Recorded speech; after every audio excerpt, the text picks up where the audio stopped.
안녕하세요. 예디야기입니다. 예디야기의 사연을 여러분들에게 읽어드릴 DJ 유진입니다. 구독과 좋아요는 채널 운영에 큰 힘이 됩니다.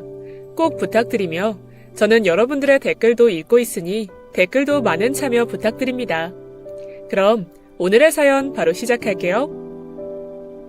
안녕하세요. 저는 서울에 살고 있는 30대 여성입니다. 저는 남아선호 사상이 강한 집안에서 셋째 딸로 태어났어요. 사람들은 제가 막내딸이라고 하면 예쁨 많이 받고 자랐겠다라고 하지만 우리 집에 예쁨 받는 사람은 따로 있었습니다.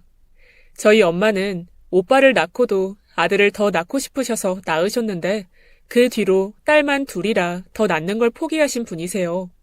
그만큼 아들 선호 사상이 강하신 분입니다. 오빠가 첫째고 저와는 5살 터울이 지는데요. 오빠는 우리 집에서 귀한 장손이라고 늘 대우가 남달랐어요. 학교 다닐 때는 새 학년을 맞이하면서 옷을 사러 갈 때도 오빠 옷을 가장 먼저 사러 갔는데요. 오빠는 그 당시 휠라나 나이키 같은 옷이 아니면 입지도 않았습니다. 엄마가 옷 좀 사러 가자고 하면 오빠는 당연스레 나이키 매장을 먼저 들르곤 했어요.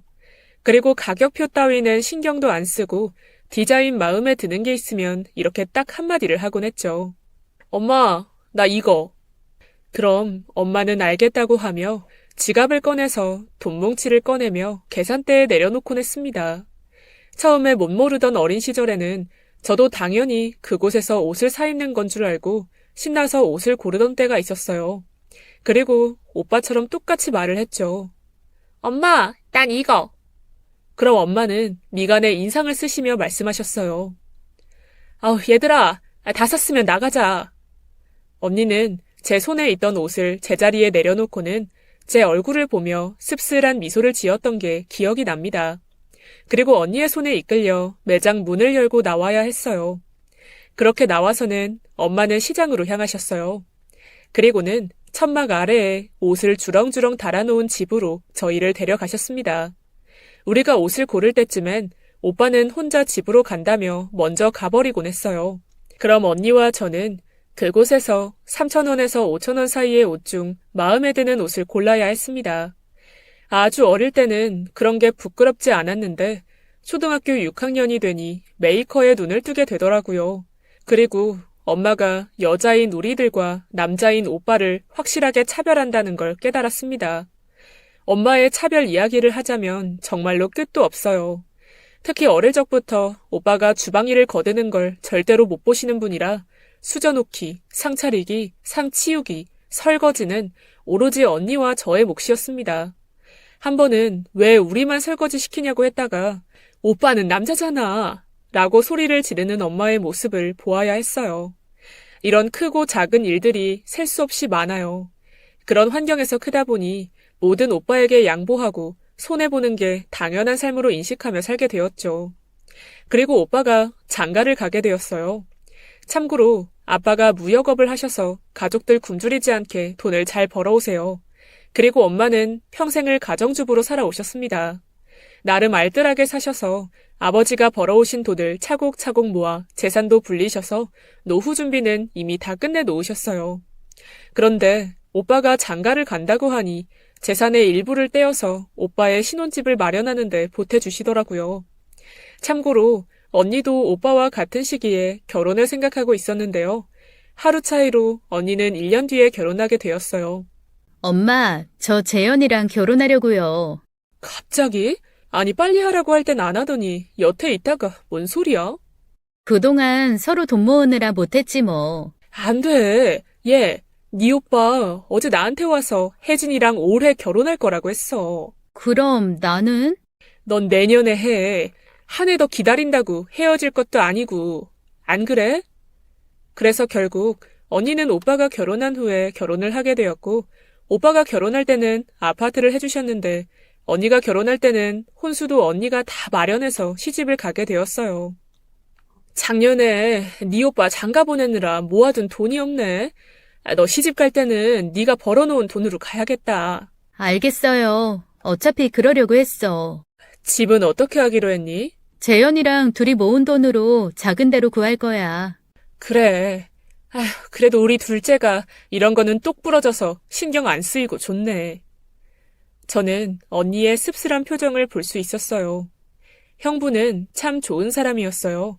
언니에게 참 자상할 뿐만 아니라 저희 부모님에게도 무척이나 잘하던 사람이었습니다. 형부를 보면서 제 이상형이 바뀔 정도였어요. 이번 아버님 생신 때 어디 다 같이 놀러라도 갈까? 그냥 밥 한 끼 먹고 말아요. 그래도 기운 있으실 때 놀러 다녀야지. 자식들이 이런 거 안 챙기면 부모님들은 여행 한번 가기도 어려워요. 내가 여행지랑 숙소 다 알아볼 테니까 장모님이랑 장인어른 시간 언제 괜찮으시냐고 여쭤봐. 그렇게 가게 된 여행이 바로 강원도 홍천에 있는 계곡이었습니다. 여름에 계곡에서 보트도 타고 시원한 수박도 먹으며 즐거운 시간을 보내게 되었어요. 엄마와 아빠도 여행이 무척 즐거우셨는지 다녀온 이후에도 그때 이야기를 참 많이 하셨어요.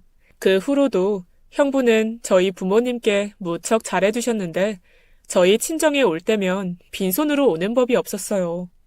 그리고 언니가 결혼한 지 1년 후에 제가 사귀던 남자친구를 언니와 오빠에게 보여주게 되었어요. 원래는 언니에게만 소개해주려고 동네 호프집에서 만난 거였는데 어쩌다 보니 형부가 자리에 참석하고 그 후에 우연히 오빠의 연락을 받았다가 오빠도 자리에 합석하게 되었어요. 새언니까지요. 참고로 남자친구는 저보다 8살이나 많은 남자였어요. 그래서 오빠보다도 연장자였습니다. 형부는 제 남자친구에게 존칭을 써가며 깍듯이 대해주고 불편해하지 않게 분위기를 좋게 만들었어요. 그런데 그 순간 분위기를 깨는 두 사람이 있었습니다. 땡땡 회사 다니신다던데 지금 직급이 뭐예요? 아, 대리요. 그 나이면 보통 과장 달지 않나? 때 되면 다 달겠지. 오빠는 불편하게 그런 건 뭐하러 물어? 연봉은 얼마 받아요? 아, 그냥 뭐 다른 회사원들이랑 비슷하죠. 5천? 6천? 새언니, 초면에 연봉 묻는 건 실례 아니에요? 그래도 아가씨 시집 보내는데 이 정도는 저희도 알아야죠. 그러는 새언니는 지금 다니는 회사 연봉 얼만데요? 야, 너 새언니한테 그게 무슨 말버릇이야? 뭐가? 우리 집안 사람이 얼마 버는지는 나도 알아야 되는 거 아니야? 새언니 논리가 그렇잖아. 자기야, 그만해. 결국 호프집에서의 단란한 맥주 한 잔은 험한 분위기로 파토가 나고 말았어요. 언니와 형부는 제 남자친구에게 오빠 대신 사과를 했고 저도 남자친구에게 민망해서 얼굴을 들 수가 없었습니다. 오빠와 새언니는 뭐가 그렇게 잘났는지 남자친구가 연봉 얘기를 안 해서 분위기를 망쳤다는 망언을 해댔습니다. 오빠는 그 후로 제게 남자친구 인성을 운운하며 헤어지라고 헛소리를 했어요. 새언니도 저런 남자랑 결혼하면 고생이 훤하다며 제 결혼을 뜯어 말렸습니다. 반면에 언니와 형부는 사람 인성 좋고 성실하면 됐다며 결혼 준비를 잘 하라고 응원해줬어요. 양가 상견례 후에 저는 무사히 결혼을 하게 되었고 결혼하자마자 아기를 갖게 되었어요. 제가 임신을 해서 아들 셋을 낳을 때까지도 오빠네 부부는 아기가 없었습니다. 새 언니가 아기는 되도록 늦게 갖고 싶다고 해서 오빠와 합의하에 피임을 하고 있었거든요. 그리고 제가 아이 셋을 낳은 후에야 오빠네는 아기를 갖게 되었어요. 엄마는 새언니가 임신을 하자 두 딸들에게 대하던 것과는 딴판으로 잘해주기 시작하셨어요. 새언니에게 하루가 멀다 하고 전화를 걸어 뭐가 먹고 싶은지 묻고 오빠네 집에 가져다 주기 바빴습니다. 그리고 어느 날 엄마가 저와 언니에게 한마디 하더군요. 왜 너희들 임신했을 때는 뭐가 먹고 싶냐고 한 번을 안 물어봤을까? 언니가 임신했을 때도 그렇고 제가 임신했을 때도 엄마는 저희를 위해 먹을 걸 사다 준 적이 한 번도 없었어요. 특히 저는 아들 셋을 임신하고 입덧이 무척 심해서 임신 때마다 살이 쭉쭉 빠졌는데도 엄마는 걱정하는 말 한마디를 안 했습니다. 그저 임신이 원래 그렇다라든지 시간이 지나면 다 낫는다고 무심하게 얘기를 할 뿐이었죠. 그런데 새언니가 임신을 하자 음식을 사다 바치는 것은 물론이고 새언니 몸 상할까봐 노심초사하셨어요. 새언니에게 하는 것과는 달리 두 딸들에게는 참 무정한 사람이었습니다. 그렇게 애지중지하던 손주가 태어나자 엄마는 오빠네 아기를 봐주시느라 눈코 뜰 새 없이 바쁘셨어요. 새언니가 손자를 보러 오라는 명목으로 엄마를 자주 집으로 부르는 바람에 아기 보느라 바쁘셨거든요. 그러던 어느 날 엄마 생신이라 가족 모두 모여 밥을 먹게 되었어요. 엄마는 종종 자식들을 비교하곤 했는데 다른 집 자식과도 서슴없이 비교하시곤 했습니다. 엄마 친구 중에 그 종래 아줌마 알지? 그이가 자기 아들 결혼할 때 집사라고 1억을 보태줬는데 그 아들이 그 돈을 불려서 다시 1억을 돌려줬다더라. 좋겠네. 우리는 엄마가 집사라고 준 돈 전부 처가에 들어가서 집도 못 샀는데. 그 돈 아직도 못 받았니? 그 얘기를 들은 새언니가 주방에서 불이 나게 달려와 신경질적으로 말했어요. 당신은 우리 집 사정 뻔히 알면서 그 얘기를 왜 해? 좀 기다리라고 했잖아. 나는 그냥 말이 그렇다는 거지. 얘가 뭘 잘했다고 남편한테 큰 소리야. 너가 끼고 다니는 명품 가방만 안 샀어도 시댁 어르신들 병원비는 대고도 남았겠다. 결국 그 일로 새언니와 오빠는 언성을 높이다가 집으로 돌아가게 되었어요. 그러자 엄마는 남아있는 언니와 저에게 새언니 욕을 했어요. 그렇지만 일주일 후쯤에 새언니에게 전화해 미안하다고 사과를 했죠. 내가 괜한 말 꺼내서 미안하다. 사실 엄마는 오빠네 일이라면 자존심이고 뭐고 굽히고 들어가셨어요. 예전에 언니와 저에게는 먼저 마음 상하게 해놓고도 한 달 넘게 전화 한 통 없으셨는데 오빠네에게만은 늘 관대했습니다. 언니와 저는 남아선호 사상이 강한 집안에서 태어난 딸의 비애라며 우리 집안의 분위기를 초연하게 받아들였어요. 그러던 어느 날 오빠는 회사를 그만두고 사업을 한다며 부모님에게 돈을 타갔고 1년도 지나지 않아 사업을 말아먹었습니다. 그리고 또다시 부모님에게 손을 벌렸어요. 그 와중에 일부는 새 언니네 집으로 돈이 흘러간 듯 했습니다. 그 사실은 오빠와 술 한잔을 하던 중 하소연 중에 우연히 듣게 된 이야기로 알게 되었어요. 부모님은 오빠네에게 세 번째로 돈을 해주며 이게 마지막이라고 으름장을 놨고 다행히 오빠는 어느 정도 새 사업에 자리를 잡아가고 있었습니다. 그러던 중 건강했던 엄마가 어느 날 갑자기 몸이 안 좋아지시더니 검사를 받고 암에 걸린 사실을 알게 되었어요. 엄마는 유방암 2기 진단을 받으셨는데 그 충격이 무척 크신 듯 했습니다. 언니와 저는 번갈아 가며 엄마를 병원에 모셔다 드리고 항암 치료를 받으시는 동안 엄마와 아버지의 식사를 모두 챙겨드렸어요. 형부는 암에 좋다는 음식들을 장모님 드시라고 사오곤 했는데 택배로도 음식을 자주 보내서 나중에는 엄마가 그만 좀 사오라고 할 정도였습니다. 제 남편은 어느 날 회사에 나가지 않고 짐을 싸더니 저희 친정으로 향했어요. 여보, 회사도 안 가고 엄마네는 갑자기 왜 가는데? 장모님 운동 싫어하시잖아. 그런데 암 환자들은 꼭 운동을 해야 된대. 내가 왕년에 운동 코치 경력 있는 거 알지? 이참에 내가 장모님 운동 같이 해드리려고 휴가 냈어. 뭐? 휴가? 아참, 여름 휴가까지 다 끌어와서 미안하지만 자기랑은 여름에 못 놀러 갈 것 같아. 제 남편은 오래전에 어머니가 돌아가셔서 제 친정 엄마를 어머니 대신이라고 생각하며 잘해드리고 싶다고 종종 말하곤 했어요. 특히 이번에 엄마가 병에 걸리자 누구보다 남편이 많이 가슴 아파했죠. 남편의 운동 코치 덕분인지 엄마는 낮은 산을 오르고 내리기만 했는데도 운동 이후 생각보다 빠르게 몸이 회복되어 가는 게 눈에 보였습니다. 산에 다녀와서는 항상 얼굴이 싱글벙글 하셨어요. 엄마, 뭐 좋은 일이라도 있어? 아니, 김서방 왜 이렇게 웃기니? 아주 산 오르는 내내 재밌는 얘기를 그렇게 해주는데 아주 배고 빠지겠어. 무슨 얘기를 해줬길래 그래? 아니, 군대 얘기랑 회사 얘기랑 그런 얘기했지 뭐.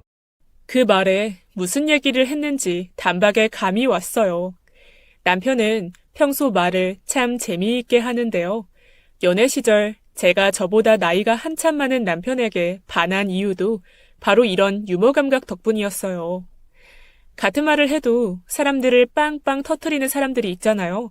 그게 바로 저희 남편이었어요. 군대 이야기는 아마도 보초 서다가 귀신 보고 급동 싼 이야기였을 거고, 회사 이야기는 어느 신입사원이 첫 회식에서 바지에 오줌 싼 이야기였을 겁니다. 엄마한테 그런 이야기를 해줬다는 걸 생각하니 절로 웃음이 피식 나왔어요. 그러던 어느 날 엄마가 한마디 툭 던지더군요. 아프고 나니까 누가 나한테 잘하는지 잘 알겠네. 엄마는 언니와 제가 엄마를 위해 고생하는 걸 보고 고맙고 미안해 했어요. 그리고 엄마는 또 한 가지 새로운 사실을 알게 되었는데요. 엄마가 그토록 애지중지 아끼던 아들과 새언니의 본 모습을요. 엄마가 수술을 받던 날을 제외하고는 새언니는 엄마를 보러 오지도 않았어요. 그때 딱 한 번 병원에 방문하고는 그 후로는 조카를 봐줄 사람이 없어서 어쩔 수 없다며 병문안을 한 번을 안 왔습니다. 엄마가 투병하는 동안 얼굴 한 번 내비추지 않아서 엄마는 새언니에게 무척 실망한 듯 보였어요. 엄마가 아프기 전에는 새언니가 여우처럼 말로 참 잘하는 스타일이라 엄마는 새언니를 무척이나 예뻐했지만 저와 언니는 이미 새언니가 그럴 사람이라는 걸 알고 있었어요. 오빠는 사업을 하는데 자리를 비우기 어렵다고 엄마를 잘 찾아오지 않았습니다. 오히려 아픈 엄마에게 전화를 해서 자기 사업하느라 바빠서 힘들어 죽겠다고 징징대기 바빴죠. 새언니와 오빠는 전화와 문자로만 주구장창 엄마와 아빠에게 연락을 해오곤 했어요. 게다가 그마저도 싫은 날은 조카를 시켜서 부모님께 전화를 하곤 했습니다. 엄마는 표적 치료가 불가능해서 일반 항암을 하느라 부작용으로 무척 힘들어 했는데요. 구토와 울렁증 때문에 밥 먹기도 쉽지가 않으셨어요.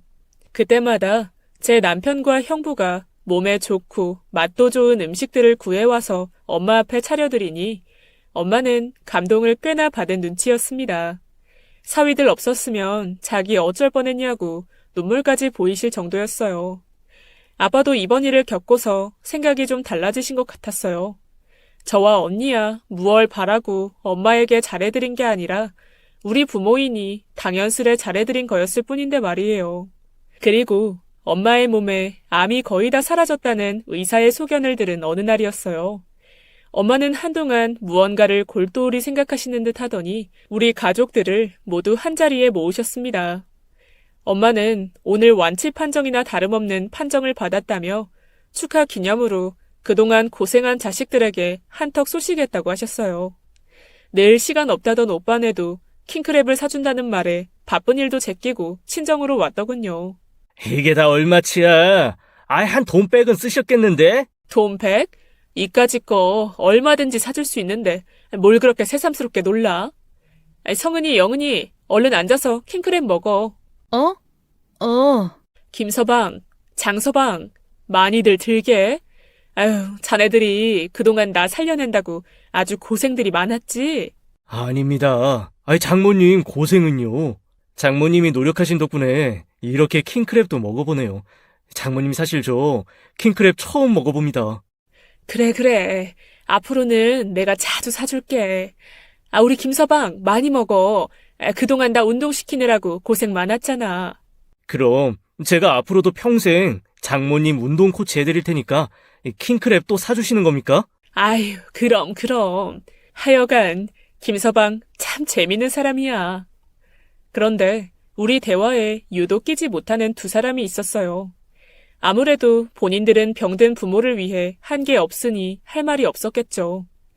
킹크랩 껍질이 산처럼 쌓여갈 즈음 엄마가 봉투를 꺼내와서는 언니와 형부, 저와 남편, 오빠와 새언니에게 하나씩 건네주더군요. 그런데 특이한 건 봉투의 두께가 모두 달랐어요.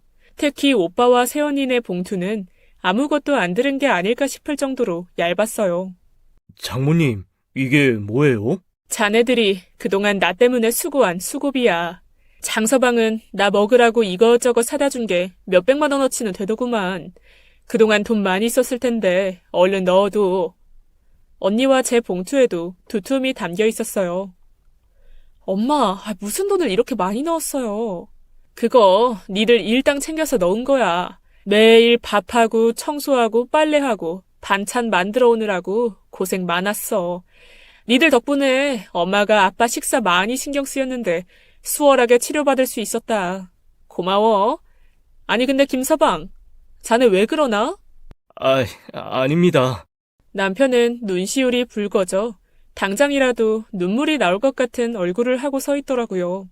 장모님, 이 봉투 안에 제 연봉이 들어있는 것 같습니다. 아이고, 내가 그렇게 많이는 안 넣었는데 자네 또 농담하는 건가? 아닙니다. 정말이에요. 내 맘 같아서는 정말 연봉이라도 넣어주고 싶은데 봉투가 작아서 못했네. 김서방, 그동안 일도 쉬면서까지 나를 도왔는데 내가 이 정도는 해줘야지. 그동안 김서방 덕분에 내가 금세 쾌차했어. 다시 한번 고마워. 내 맘 알지? 뭔가 꽤나 감동적인 현장이었는데 그 분위기를 깨는 말이 들려왔어요. 나는 왜 10만 원이야? 자기는 10만 원이야? 난 5만 원인데. 어머님, 이거 뭐예요? 자식들 대놓고 차별하시는 거예요? 차별? 그래, 내가 그동안 너무 자식들 차별해서 키웠지. 지훈이 너는 엄마 병원 2번 왔으니까 10만 원. 며느리는 나 수술하는 날 1번 왔으니까 5만 원인데 뭐가 잘못됐니? 이런 자본주의 사회에서 노력한 만큼 버는 건 당연한 거야.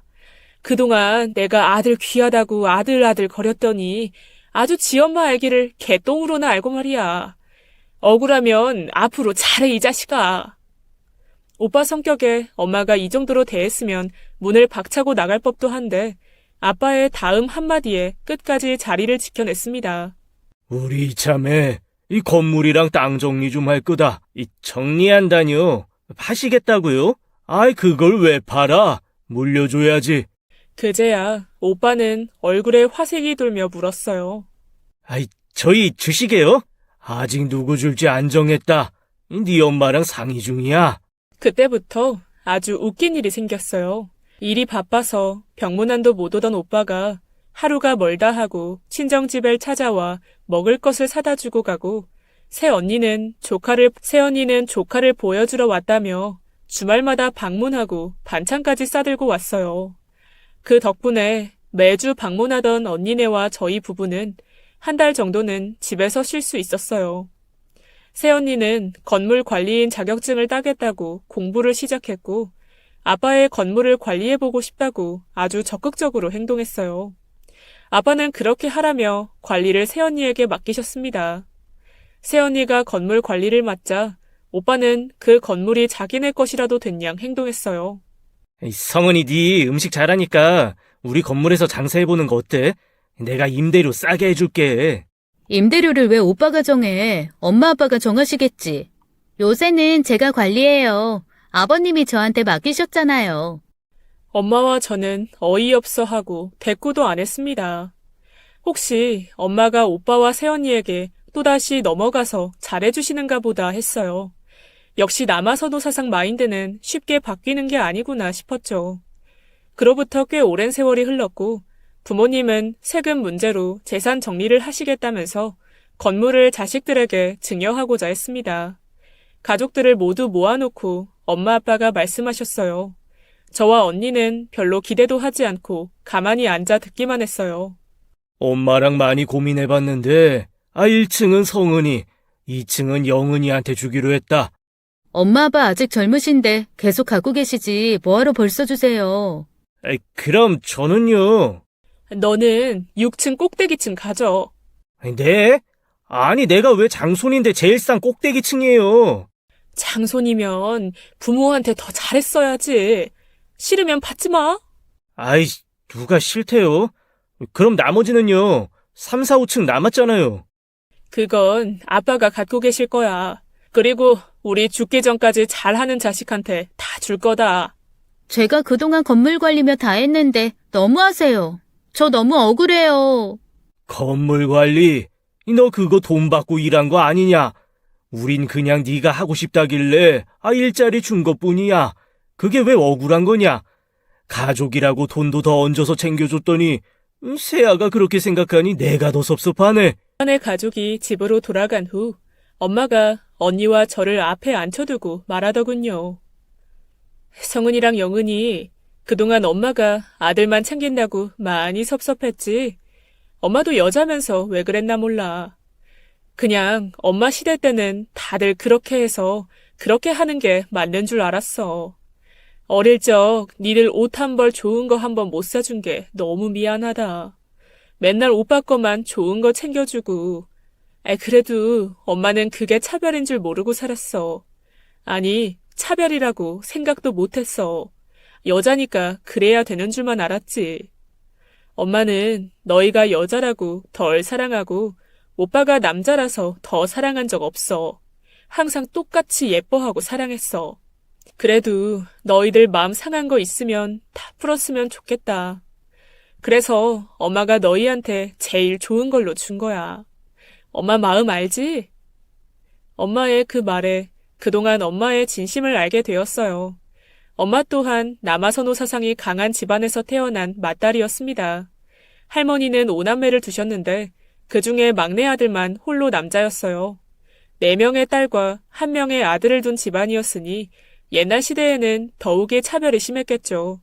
그런데 엄마는 그게 당연한 걸로 살아오셨고 엄마 또한 그대로 세습하신 거였습니다. 살아온 방식의 차이가 아들과 딸을 차별하게 된 거였을 뿐 그게 사랑의 차이는 아니었다는 거였어요.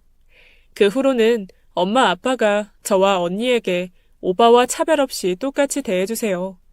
오빠는 당연히 부모님이 모든 재산을 자신에게 남겨줄 거라 여겼지만 이번 사태를 겪고 생각이 많이 달라진 듯 했습니다. 그리고 반강제로 효도를 시작했어요. 얼마 전에 아버지 건강검진도 따로 예약을 해주고 부모님 모시고 여행도 다녀오더군요. 그리고 지금은 세 남매가 서로 상의해서 함께 부모님을 챙겨드리려고 노력하고 있어요. 제 이야기는 여기까지입니다. 앞으로 부모님이 건강하시길 바라며 이 글을 마칩니다. 지금까지 예디약이었습니다. 끝까지 함께 해주신 여러분 진심으로 감사드리며 저는 내일 이 시간 다시 돌아올게요. 감사합니다.